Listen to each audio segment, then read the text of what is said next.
about that is that in so many of these issues of equality, the people on the receiving end know the issue and they probably also know the answers. It's only a mystery to the oppressor.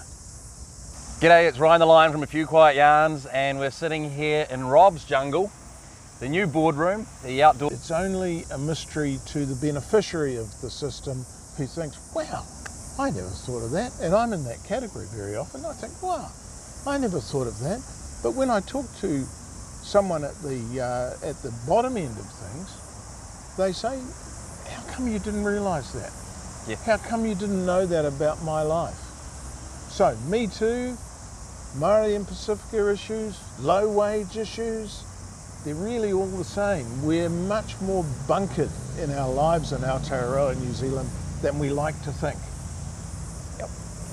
So, couple of good ones on there. So, the from the Me Too perspective, and that those who are affected knew all about it. Yeah, I'm not a woman, obviously, but I knew all about it. But what the concept I'm trying to get to is that we soldier on. We accepted that this stuff happened in life, and you couldn't do anything about it. But that's what I'm thinking of as a black swan, is it enabled us to do stuff. It enabled us to move the needle. And yes, you know, like I told that story about you know, growing up and hearing the example that happened to my mum, being told, you know, you're just a fucking woman, what would you know? And now her work is used around the world. So sort of a bit of a comeuppance to the guy that told her that. I was down in Wellington, well, I don't know, probably a year ago, and went to the Apopo, which is a Māori creative hub, like a shared space with Miriami and Baba Bitch. And she had this brilliant poster on the wall which says,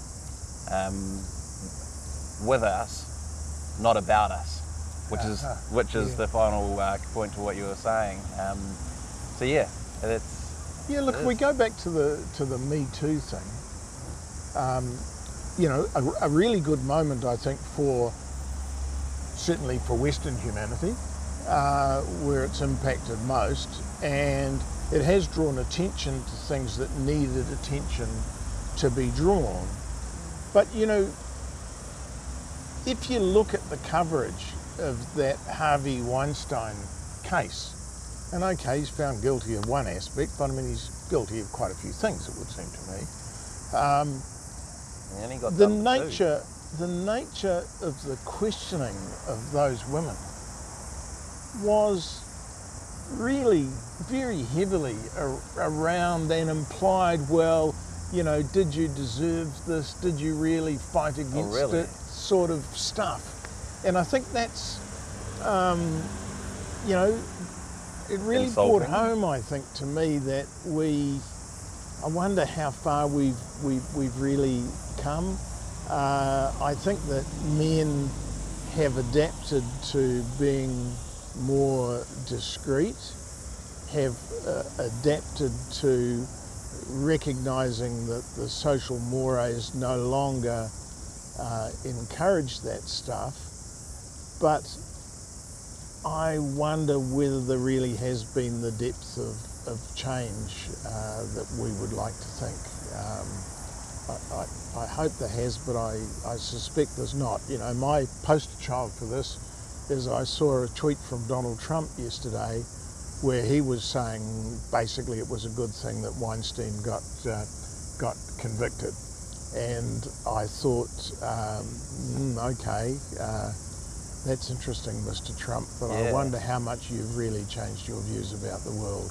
Because that's kind of the pot calling kettle black by accounts of what has come out about from what one knows publicly about his attitudes and behaviour. Yeah. And you know, one of the reasons I talk about this stuff a bit in meetings and in business and about discrimination against women is that I still do think it is very active. And the reason I can talk about it is that not that I have been good about this or not that I'm good about it now. I'm just aware of the facts of discrimination and the need to change it for humanity as a whole, but mainly for the people who have been on the receiving end of discrimination.